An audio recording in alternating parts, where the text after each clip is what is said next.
നമസ്കാരം. മലയാളി വാർത്ത ഹെൽത്തിലേക്ക് സ്വാഗതം.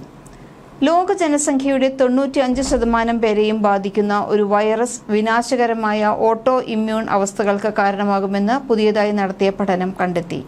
സെലീന ഗോമസിനെയും ലേഡി ഗാഗയെയും പോലെ നിരവധി പ്രമുഖർ നിലവിൽ ഓട്ടോ ഇമ്മ്യൂൺ അവസ്ഥ എന്ന ആരോഗ്യ പ്രശ്നം നേരിടുന്നവരാണ്.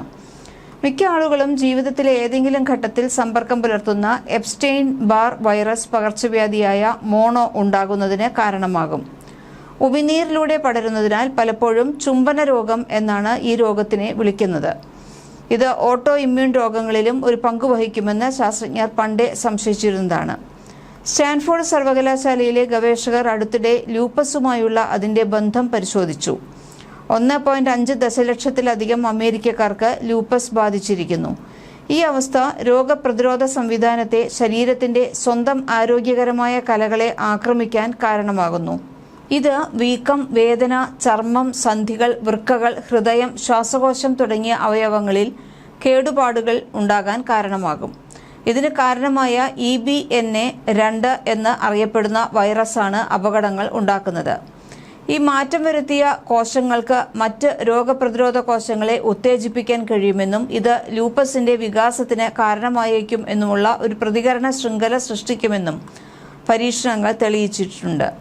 ജനിതകമായി ദുർബലരായ ആളുകളിൽ ലൂപ്പസിന് കാരണമായേക്കാവുന്ന ഒന്നായിരിക്കാം EBV അണുബാധയെന്നും ഭാവിയിൽ രോഗം എങ്ങനെ തടയാം അല്ലെങ്കിൽ ചികിത്സിക്കാം എന്നതിന് പുതിയ സൂചനകൾ നൽകുമെന്നും സൂചിപ്പിക്കുന്നു. രോഗികൾക്ക് സാധാരണയായി കൗമാരത്തിലോ 20കളുടെ തുടക്കത്തിലോ ലൂപ്പസിന്റെ ലക്ഷണങ്ങൾ അനുഭവപ്പെട്ടു തുടങ്ങും. ഈ അവസ്ഥ കുട്ടിക്കാലത്തോ പിന്നീട് പ്രായപൂർത്തിയായപ്പോഴോ വികസിച്ചേക്കാം. കാലക്രമേണ ലക്ഷണങ്ങൾ പലപ്പോഴും മാറുകയും പുരോഗമിക്കുകയും ചെയ്യുന്നു. പല രോഗികളും ആദ്യം ക്ഷീണം, സന്ധിവേദന, ചർമ്മത്തിലെ തിണർപ്പ് എന്നിവ അനുഭവിക്കുന്നു. മറ്റുള്ളവർക്ക് പിന്നീട് വൃക്കകൾ, ഹൃദയം അല്ലെങ്കിൽ ശ്വാസകോശം പോലുള്ള ആന്തരിക അവയവങ്ങളുടെ വീക്കം ഉണ്ടാകാൻ സാധ്യതയുണ്ട്. കഠിനമായ കേസുകളിൽ ലൂപ്പസ് ജീവന് ഭീഷണിയായ സങ്കീർണതകൾക്ക് കാരണമാകും. രോഗനിർണയം നടത്തി 15 വർഷത്തിനുള്ളിൽ 7 രോഗികളിൽ ഒരാൾക്ക് ലൂപ്പസുമായുള്ള ബന്ധപ്പെട്ട കാരണങ്ങളാൽ മരിക്കാമെന്ന് ഗവേഷണങ്ങൾ സൂചിപ്പിക്കുന്നു. 2013 ഗോമസിന് ലൂപ്പസ് രോഗനിർണയം നടത്തി. ഈ അവസ്ഥയുമായുള്ള തന്റെ പോരാട്ടത്തെക്കുറിച്ച് അദ്ദേഹം തുറന്നു പറഞ്ഞിട്ടുണ്ട്. ക്ഷീണം, സന്ധിവേദന, ചൊറിച്ചിൽ തുടങ്ങിയ ലക്ഷണങ്ങൾ തനിക്കുണ്ടെന്നാണ് അവർ പങ്കുവച്ചത്. ലൂപ്പസ് സങ്കീർണതകളുടെ ഫലമായി വൃക്ക മാറ്റിവയ്ക്കൽ ശസ്ത്രക്രിയയ്ക്കും വിധേയയായിട്ടുണ്ട്. ഗാഗയ്ക്ക് ലൂപ്പസ് ഇല്ലെങ്കിലും ഹൃദയമിടിപ്പ്, ശ്വസന പ്രശ്നങ്ങൾ തുടങ്ങിയ ലക്ഷണങ്ങൾ അനുഭവപ്പെട്ടതിനെ തുടർന്ന് 2010 ബോർഡർ ലൈൻ പോസിറ്റീവ് പരിശോധന നടത്തി. തന്റെ അമ്മായി ലൂപ്പസ് ബാധിച്ച് മരിച്ചതിനാൽ തനിക്ക് ഇതിന്റെ കുടുംബചരിത്രമുണ്ടെന്നും ആരോഗ്യം നിലനിർത്താൻ മുൻകരുതലുകൾ എടുക്കുന്നുണ്ടെന്നും അവർ പറഞ്ഞിരുന്നു. ഇതേസമയം 10ൽ 9 മുതിർന്നവർക്കും ജീവിതത്തിലെ ഏതെങ്കിലും ഘട്ടത്തിൽ EBV ബാധിച്ചിട്ടുണ്ട്. ഉമിനീർ അല്ലെങ്കിൽ ശുക്ലം പോലുള്ള ശരീരസ്രവങ്ങളിലൂടെ പടരുന്ന സാധാരണ അണുബാധ ഇത് ക്ഷീണം, പനി, ചൊറിച്ചിൽ തുടങ്ങിയ ലക്ഷണങ്ങൾ ഉണ്ടാക്കും. ലക്ഷണങ്ങൾ അപ്രത്യക്ഷമായാൽ വൈറസ് ശരീരത്തിൽ നിഷ്ക്രിയമായി തുടരുക തന്നെ ചെയ്യും.